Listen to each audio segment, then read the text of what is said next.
Good afternoon, everybody. Welcome to our of the year, drinks of the year, however you want to call it, of the year live session. We're here to tell you all about 4 great drinks that we've chosen over the past few months to be our drinks of the year. So I'm Billy Abbott. I'm the Whisky Exchange's ambassador. I'm joined today by Sukhinder Singh. Hi, guys. Co-founder of the Whisky Exchange, big boss. So every year we do an of the year competition. We've been doing it for a while now. We started out with whiskey, because that's our big thing. Correct. And over the years, we've added in more different categories to sort of help highlight our favorite drinks of the year. Yeah. This year, we've expanded to 4 categories. We have whiskey, champagne, gin, and rum. Correct. So previously we had 3. We had whiskey, spirit, and champagne. We just felt that, the 2 categories which in mixed spirits were shining were, of course, gin and rum. And we just felt it right that actually, they stand on their own quite proudly, and actually, looking at them individually was quite important. So this year we decided to split them off. So yeah, we're very pleased. Yeah. So the whiskey is done a little bit differently, and I'll talk about how we do the whiskey when we get to it. But the other 3 products, we get together people within the company to nominate their favorite drinks. We speak to our friends out in the industry, bartenders, buyers, people working in other shops, big community, as well as speaking to writers and presenters, everybody we can speak to who knows about the wonderful world of drinks, to give us ideas.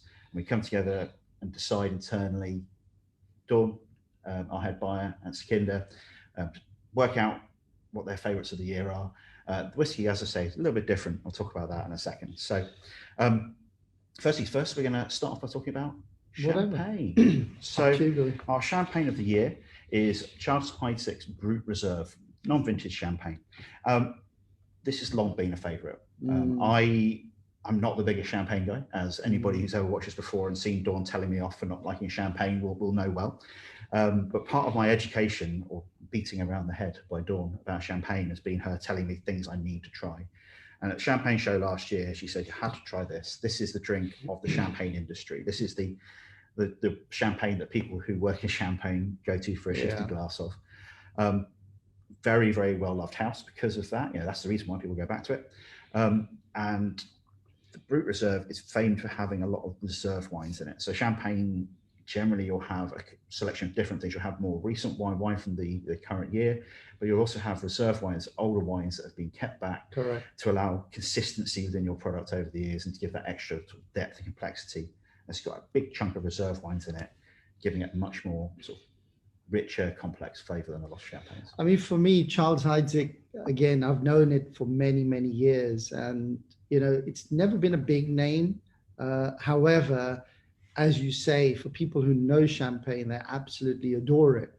And for me, the big change in Charles Heidsieck came probably, I'm trying to think from memory, 12, 15 years ago, when they relaunched the whole range with the Millésime range, with the vintages. I think it was more about when it was disgorged, etc.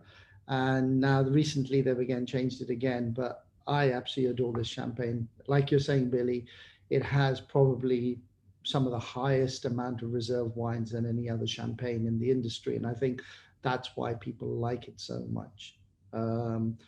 It's a blend of Pinot Noir, Pinot Meunier, and Chardonnay. Is it Chardonnay in that? I'm assuming so. Yeah, Chardonnay. Yeah, so it's a blend. I think from memory, it's one of those champagnes which, again, I think the heart is around Pinot Noir, which is a style I absolutely love and absolutely adore it. Very, very nice champagne. Very proud to nominate this a winner this year. Really, really good. And as you say, it's one of those ones that isn't the hugest of names, despite people really liking it. And so that's what this of the year thing's about. It's getting those great drinks out there. Yeah.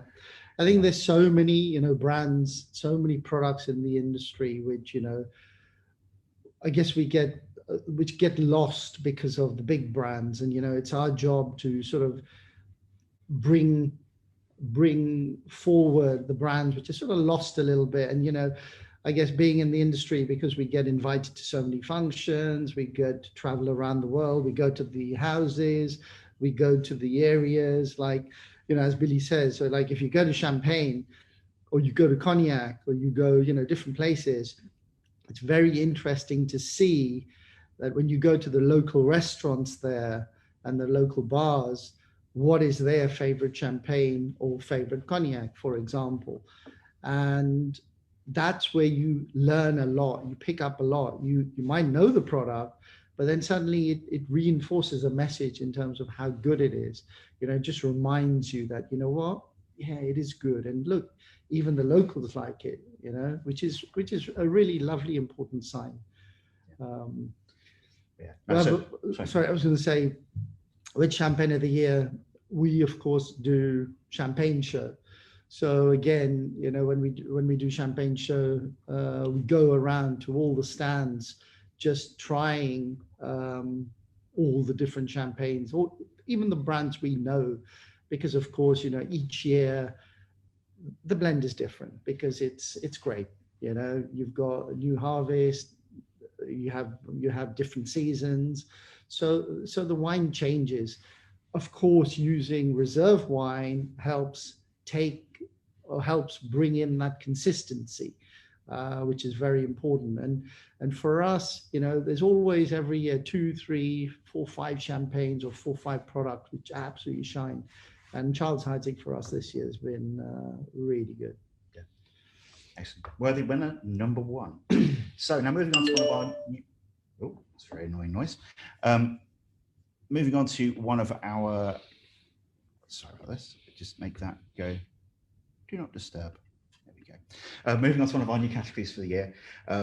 We used to have Spirits of the Year. Yeah. We've broken it now down to rum and gin, because these are the 2 biggest sort of categories at the moment within the world of spirits. We're starting off with our Gin of the Year, which is the Portofleet Distilleries Linden Lime Gin. Yeah, great Scottish gin, fantastic. And Scottish gin seems to be, of all the places in the UK, the UK is known for gin production and everything like that. Scotland is known for whiskey, and it used to be sort of London and the South and the Midlands sort of known for gin. But Scotland has really jumped onto the gin thing. Some incredible spirits coming from Scotland. And Edinburgh seems to be a bit of a sort of hub of a lot of that. Yeah. And the Port of Leith have been around for a little bit, and this is their sort of first major product. And it ticks so many boxes for me, especially, because there's so many gimmicky gins out there, and there's campaigns for real gin and everything like that. And if you've ever spoken to Dawn, our head buyer, or seen her debates, I think is the nice way of putting it, about how much she loves gin, you may notice that all of our top 10 gin videos. I think you're right. I think it's finding those real gins, and this is very much one which isn't gimmicky. It's not doing anything strange and weird. It's just leaning into ideas around the flavors you find in gin. What I was going to say was, I think the first thing that gets you is how beautiful the bottle is. Yeah. Now, we actually don't look at packaging under normal circumstances. For us, it's about liquid, liquid, liquid. And as Billy says, Dawn at the moment, because we're so inundated with gins, we look at them with a pinch of salt. Here's another gin. But we have to look through the packaging. There's a lot of gins on the market which have got very clever packaging, nice packaging. But for us, it's liquid, which is key. And, that's what has to shine. If the packaging over and above that is beautiful, it helps a lot. And in this case, we love the gin. It's got a beautiful story, which Billy will tell you about. And then the packaging on top. So again, we're very, very happy. And it's made by the folks who bottle it as well, Correct. Which is good. They're building a new distillery at the moment. Correct. There's so much gin which has got made up stories and weird things like that. This is a gin made by people who like gin. The story is a nice story. It's Dr. James Lind, hence the Lind bit on the in the name. He was a naval surgeon, a Scottish naval surgeon, and he was the guy who conducted the first clinical trial. And the clinical trial was, if people have scurvy, well, citrus fruit, stop it. And so the limes come from the whole sort of like limes being one of the main sort of things that fought back against scurvy back in the days of people being on boats and going out for long voyages and not eating enough, not getting enough vitamin C. And so it's celebrating his work, which is actually quite a bit of a foundation of how medicine works these days. And so the gin itself, very citrus forward, as you hope, from something called Linden Lime, celebrating citrus fruit, but it has that classic gin background as well. It's not It's just taking the concept of gin, that juniper forward, juniper spirit, and then dialing up the citrus and then balancing that out with the other flavors, just creating something that tastes really good. I think the other very important point is that it's 44% alcohol. It just elevates the flavors of the botanicals to the right point. I think, sometimes 40% can be a tad, I would say, watery, diluted, beautiful in its own right, but actually the strength of this, I think, is superb. I think it's really good. It just elevates the whole gin nicely. Yeah. A concentration of flavor is what you want. So correct. Again, another great award winner. We're very pleased, very proud, and as I said, it looks pretty. I think it's not an obvious name for a gin, Linden Lime. I guess everyone in the shops we've seen, first thing that appeals to them is the packaging, and then the first question is always, what does the name mean? We're guessing it's got lime in it, but what does the name mean? And I think that's nice. It's an intriguing element to it, but there's something about it that just pulls you in, and hopefully many of you will enjoy it. Indeed. So, anyway, we'll move on to our next one. You can sort of jump over in the order down to the end here, and go for our rum of the year. The past couple of years, we've done a load of focus on rum, and so it's almost like the spirit of the year, because we've done so much rum and brought so many rums in. It was almost going to overtake it, hence breaking it out into its own category. And this year we've gone for Mount Gay XO Triple Cask Blend. This is a new release at the beginning of this year. Mount Gay XO has been out there for a while, but this is the whole of the range is sort of like revitalized a little bit, with some of the recipes tweaked, the packaging tweaked, the whole thing just brought into the modern age. I really like Mount Gay. Mount Gay is the first rum that I regularly drank.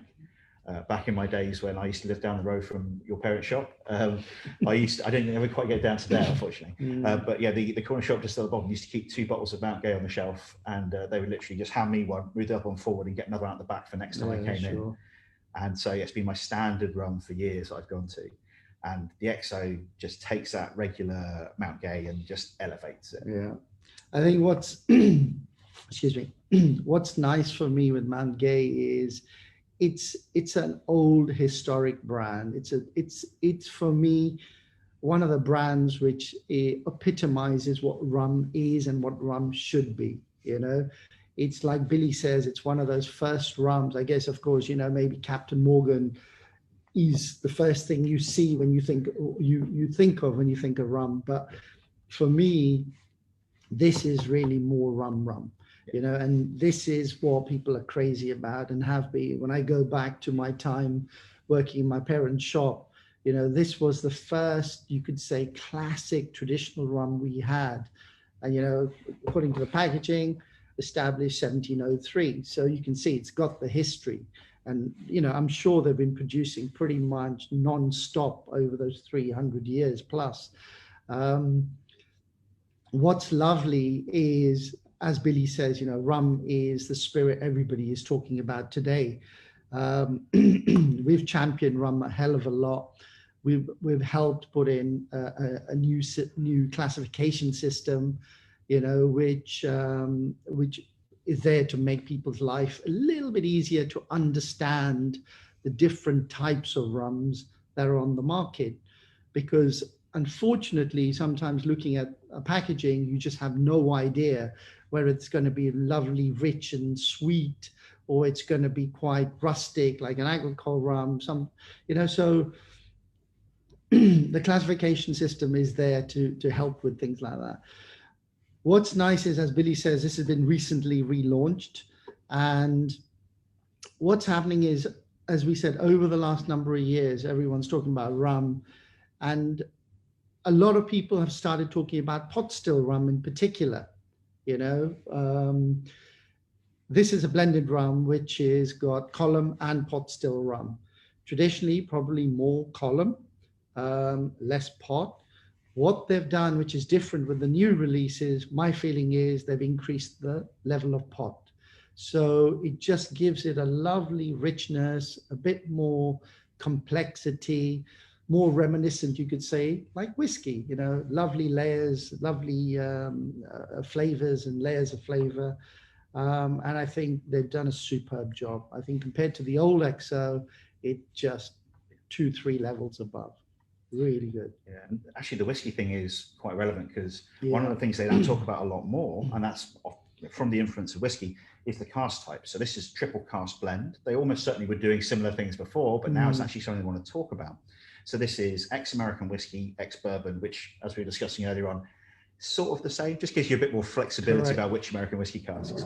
But they're also using ex-cognac casks in here as well, which gives an extra dimension of flavor when they're doing that maturation. Again, it gives them more different flavors to work with. But it also mellows it out a little bit. Yeah. We have that palette to play with, and they talk about the blend now. They're actually making sure people understand, the complexity of what's put together. But no, there's no added sugar. It's all aged in Barbados. It is, very much sort of it's pure. Yeah. This is what we classify as a pure rum. I think another interesting point to note, we're saying that they've increased the pot still element. Now, it's coincidental that our winner of Whisky of the Year belongs to the same company as our Rum of the Year, and that's completely coincidentally. But the thing is now, because these both brands belong to Remy Martin, who is a cognac distiller, so they understand distillation very, very well, of course. But I think since they've taken on whiskey, I guess, each company talking to each other, learning nuances of what each company, each category does, that includes rum, that includes whiskey, that includes cognac, take the learnings from each other. Hence, I guess, using an element of cognac cask because they have plenty of cognac casks at their disposal. But it certainly works. No, and it's when it comes to sort of Rum of the Year, we're sort of wondering, there's so many great ones out there in the last sort of like 12 months, couple of years. And I remember trying this for the first time, Whiskey Live Paris last year. I think it was around that sort of time they started talking about it. Try some new things from them. And this was like, this is a step up. And so when this was announced, it was like, I'm not still very easy. It's an everyday rum. It's a sipping rum. It's a session rum. It mixes beautifully. It ticks all the boxes. It's great rum. Very pleased to have it in the list. Yeah, absolutely. So shall we move on to our last award winner of the thing, our Whiskey of the Year, which is Port Charlotte 10. So very quickly about the Whiskey of the Year, the others are decided by us in the industry. This one is decided by you guys. So back in summertime, we put out a call for nominations, and we took the top 3 from the nominations, combined it with a list from Dawn and Sukhinder's top 3 as well. So we had a list, so combination of both public vote and industry, bring together a nice different range. And then we held basically an online vote. We had a lovely tasting packs containing 6 little anonymous samples, A to whatever the last bit, F. Number F, yes. I'm not very good. Letter F. Sent those out, all tasted blind, and we got people to vote online for their top 2. There's a blog post up on our website telling you all about our voting system if you're as much of a voting geek as me. But we basically preference top 2. We run all the votes, and this year it was really close. It was really the top 3 were really close. Yeah. In the end, clear winner, Port Charlotte 10 years old. It's it's actually Port Charlotte 10. They never call it 10 years old. It is 10 years old, but they call it the joys of branding. I'm really pleased with this because I really love the folks at Brocklady. I really love their whiskey. And this, when it came out, I thought it was only a couple of years ago. It's actually, I think maybe it's 3 actually years a bit ago. longer. Yeah, you're right. It is a bit longer. I found my bottle at home last night to crack it open and write some tasting notes. And I sort of looked at it and went, wow, I've had this why have I not opened this yet? Yeah. But no, it's one of the things we've been waiting for a while since the distillery reopened was Port Charlotte with some age on it, because lots of younger ones, really youthful, zesty whiskey. We want to see how it developed. And when this landed, it was very much that's what it's doing. And it really came out to what we were hoping for straight down the line. So I think for me, what's probably surprising is this is year 7, Billy? Year 8? Yes. Something like 7 or 8. Is I think when you do a tasting, as I said, the winner's always been voted for by the public. You know, whether it's a live tasting or it's an online tasting or an element of both. And you just expect, because you start from the lightest and go to the heaviest, human nature, you're going to pick a heavy, rich, peaty whiskey. And surprisingly, over the last 7, 8 years, we've never managed to have a peaty whiskey as a winner. Not as heavily peaty. We had Talisker. Talisker smoky whiskey, agreed. Yeah. So this is the first time that a peated whiskey has won. And again, this was up against one of the other ones. We can announce what the others are. Yeah, it's awesome. So do you want to go through the range? Yeah, so we the complete list was, we had Nika Coffee Malt. Correct. We had Johnny Walker Green Label 15-year-old. We had Kilkerran 12-year-old, Glenmorangie Quinta Reuben, Port Charlotte 10, and Lagavulin 16. So now instinctively you would think Lagavulin 16 didn't win, but it didn't. This mastered. And my belief is it probably mastered because it's probably a little bit more approachable than the Lagavulin. Yeah, it's got a lovely sweetness, vanilla sweetness, which I think balanced with the maritime notes and the peat smoke just work beautifully.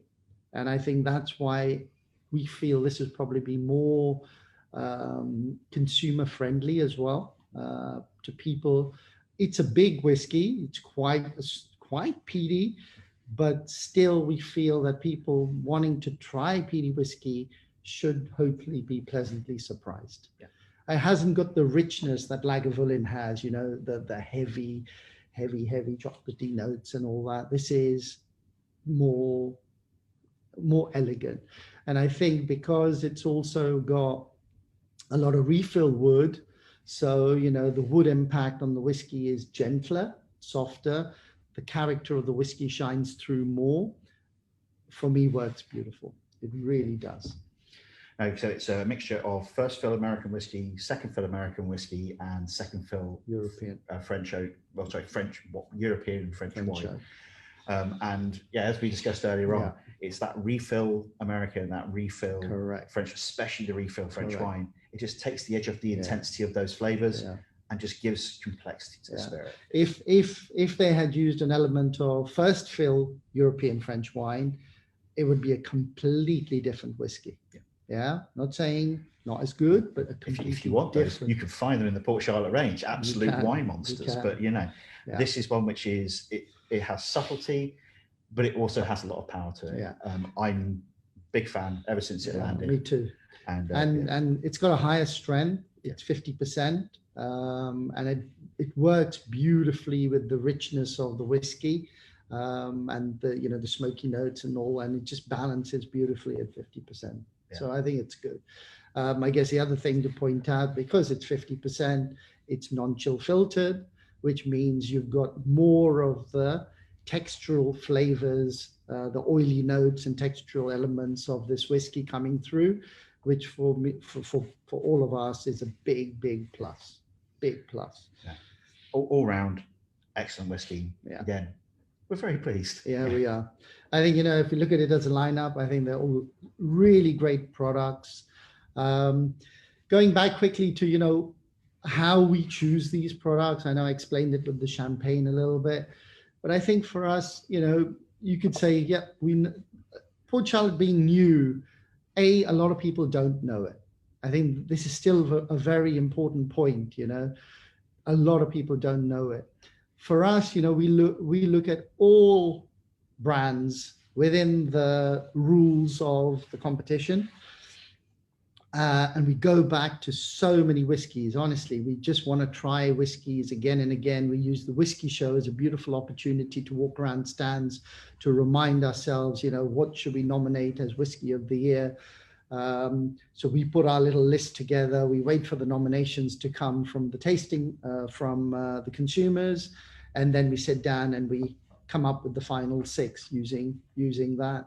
And, you know, going back to certain whiskeys, like last year was Benromach 15, the year before was Bamor 15.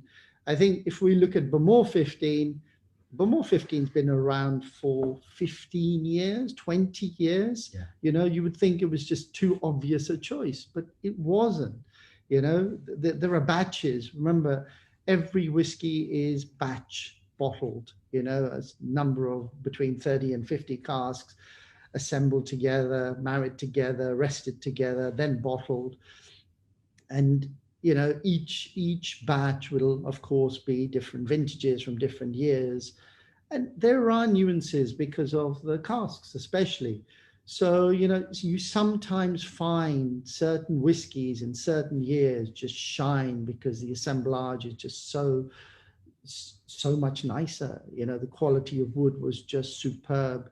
Maybe something happened with the liquid, you know, in terms of the distillation process, that they were running, you know, slowly, or all these little things make a big difference. But I think it's just really, for me, most importantly, when they're putting whiskies together, is what stock you have in cask available to yourselves. And that's what we look for, you know, is just what whiskey at the time, i.e., you know, over the last few months before we start choosing this, is showing beautiful, showing really well, you know, something that we want to drink, go back to and drink again and again and again.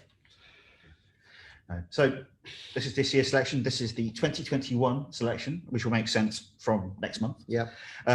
So for the next year, you'll be seeing these around and, you know, seeing lots of stuff from us about them. And yeah, so we have sort of special deals and things. Yeah, there's a promotion on all of them to start with. There's a bundle deal on all 4 of them. Yeah, so if you want to try all 4, you can grab all 4 of them. If you want to go back and look at the Whiskey of the Year again, our tasting packs are back now on the website. They no longer say A to F. They now actually have the real names in there. I went through and had to, I wrote one of these lovely little things telling you all about what the whiskies are the other day. Oh, this is a tasting pack one, so it doesn't actually tell you anything. But yeah, so all of that's available. Yeah. There'll be information from the website if you want to look at what the tasting pack order was from beforehand, if you're one of our Whiskey of the Year judges. But yeah, thank you very much. Thank you, Sukhinder, for coming along. Thank you, Tell us all about the things. And we really hope you enjoy them. Yeah, thank you. Please. Take care. Thank you very much, and we'll see you again soon.